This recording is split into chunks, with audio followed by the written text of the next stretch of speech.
2025 is the year of dual screen emulation. I know the big retro names are releasing their clamshell DS style handhelds, but what if you just want a simple, adequately powered console to play a couple of your favorite games? This is the Magic X publisher IFPONGFR. It's a Tate mode console ready for vertical shmups and dual screen consoles. It might not be the cheapest solution for dual screen emulation by the time Anbernic releases their RGDS. I believe that's going to be below $100 too, but for now it's worth considering if you want to spend less than £100 to play the Gotta Catch 'Em All DS version. The 040 comes in black or white with a charging cable and manual. This hard shell carry case doesn't come with it, but it's only a few quid and I'll add it to the links below. I got the 040 from AliExpress for about £70 or $90, and it came bundled with a 64GB SD card full of data. But let's just say the 040 has everything you need to start gaming straight out of the box. So you don't need to go and install or download anything, which can sometimes be a barrier to entry. For example, whenever I get hold of a retro handheld, I usually scrub it clean and put in the emulation station front end because I like how that feels. But with this one, I'm just going to leave it. I want to test the experience of a newcomer to the scene who just wants to pay for it and start gaming. With that said, I'm going to list the specifications to the side, and if that info means anything to you, then good. And if not, then what you need to know is that it runs anything up to and including Nintendo DS stuff well. So NES, SNES, Mega Drive, Game Boy Advance, DS, PlayStation and arcade stuff will all mostly be fine, and anything else will probably have some issues. There are more powerful handhelds out there if you need that juice. It runs on Android 10, has a 4-inch IPS touchscreen, and has a Hall effect stick that feels pretty good. The rest of the controls are decent too, although I wouldn't argue if someone said they're mushy. I believe they're intended for these to be as silent as possible, which they mostly are, and I appreciate that because I felt a bit embarrassed with my loud, clacky Retroid Classic on a recent short-haul flight. That won't be much of a problem when travelling with this. The shoulder buttons do have a bit of click to them, and face buttons rattle when shaken. Not that you'd be shaking it much during play, but this caught me off guard at first because I thought there were loose components inside. We have a home button here. A single press brings up the emulator menu, so depending on what game is playing, it might bring us back to RetroArch or whatever emulator is running the game. A long press brings us back to the front end.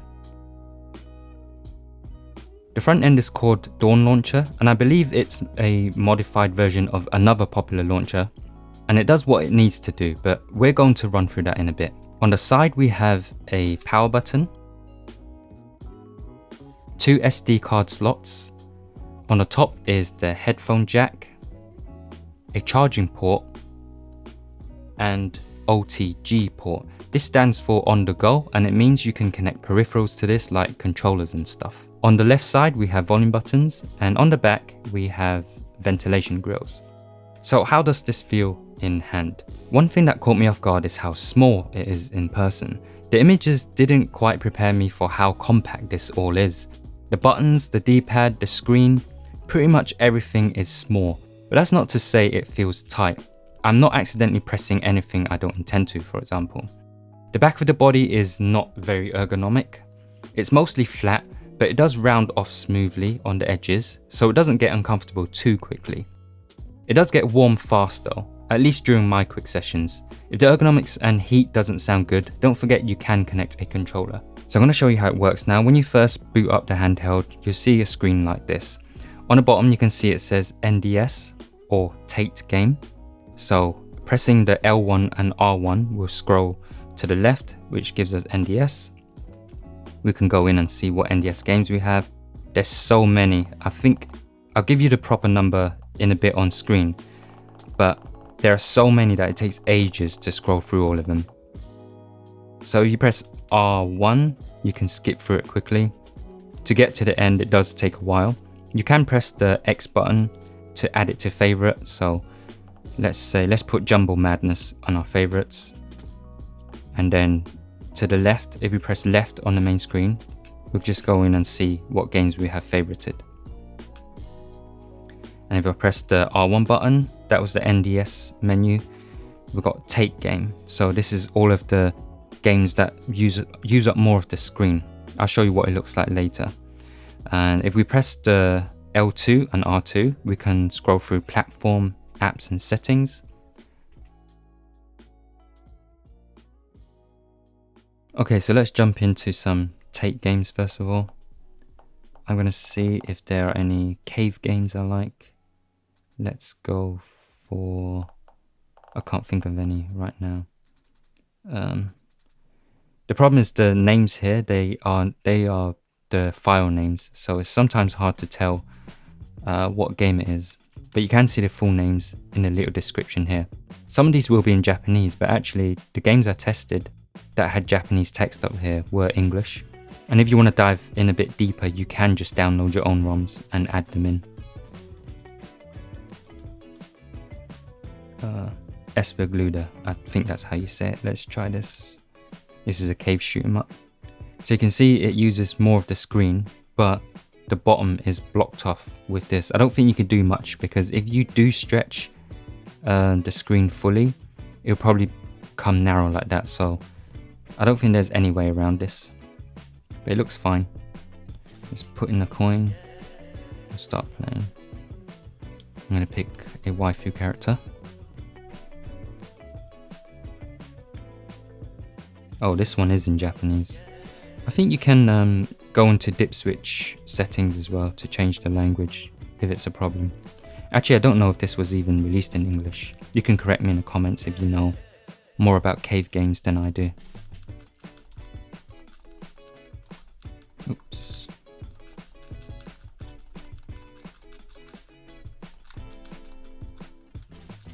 I'm not great at shooting games, but you can see it's quite responsive. I'm doing just fine here, mostly. It's good enough if you want to do some bullet hell on the plane, or on the bus, or whatever, on a train. Your commute to work, you can get a high score attempting.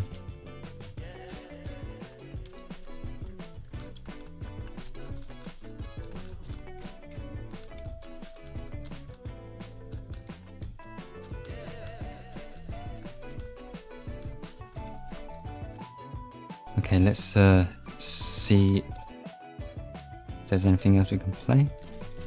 And quickly, so to get out of the screen, let's just press the home button, long press, and we're back on the main screen where we can choose a game. Something a bit more classic, perhaps. Let's go for 1941 Counterattack.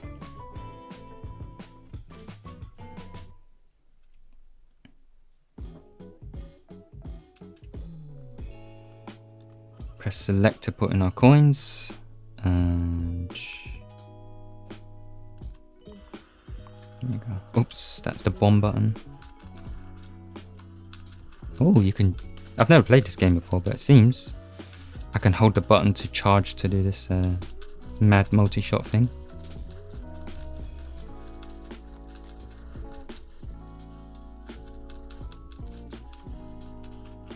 It's a bit hard to show you the game whilst I'm playing it, because I have to hold it at an angle, but I hope you get a good view of what's going on.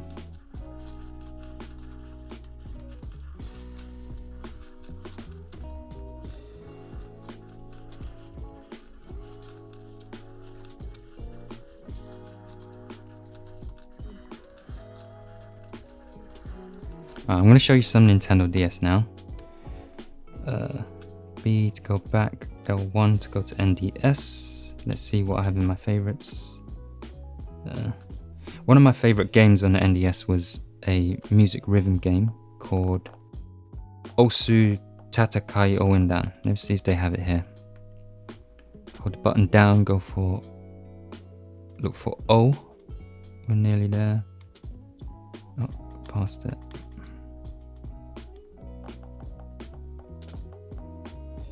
That's a shame, I think it's not here. Okay, but I can download that later. I think it might have the English version, which is also a good game. It's just that the songs are a bit different. This is meant to be played with a stylus. I'm going to try with my finger. It's a bit too loud.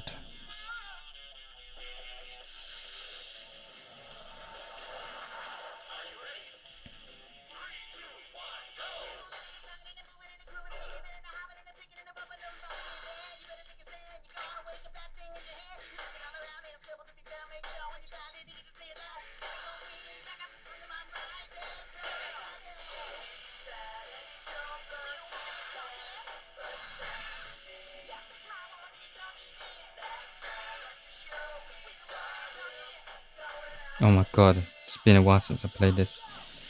I don't think it's lag. I think I'm just really bad at this right now.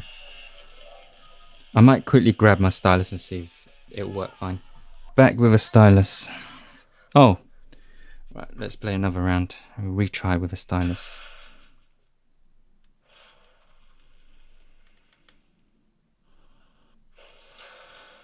Regroup. Yes. Aha. The Nintendo DS stylus doesn't work.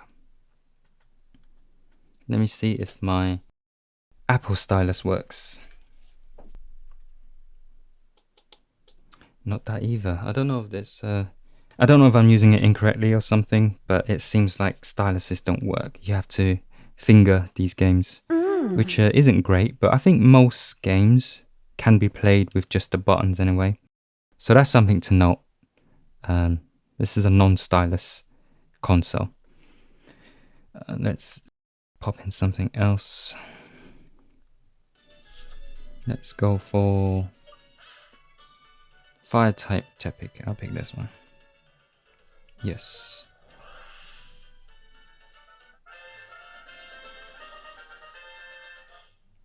So you do have to pick games that will be touchscreen light. So anything like the music game I played might be too complex for your fingers, but something like this will be fine.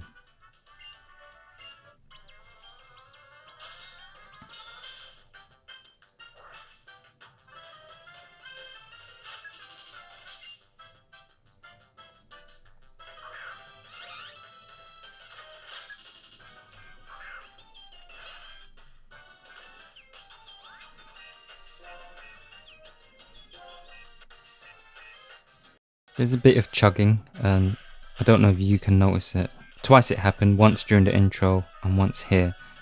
Felt like maybe it was testing the limits of the power of this little console.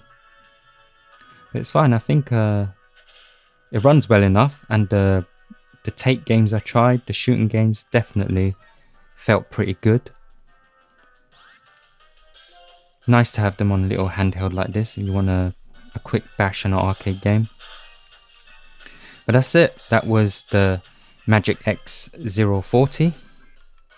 I hope you found this video helpful. There's quite a bit to learn when it comes to retro handhelds, but the 040 is ready to go as it is. I'd say it's great for casuals like myself who just want to jump in and start playing.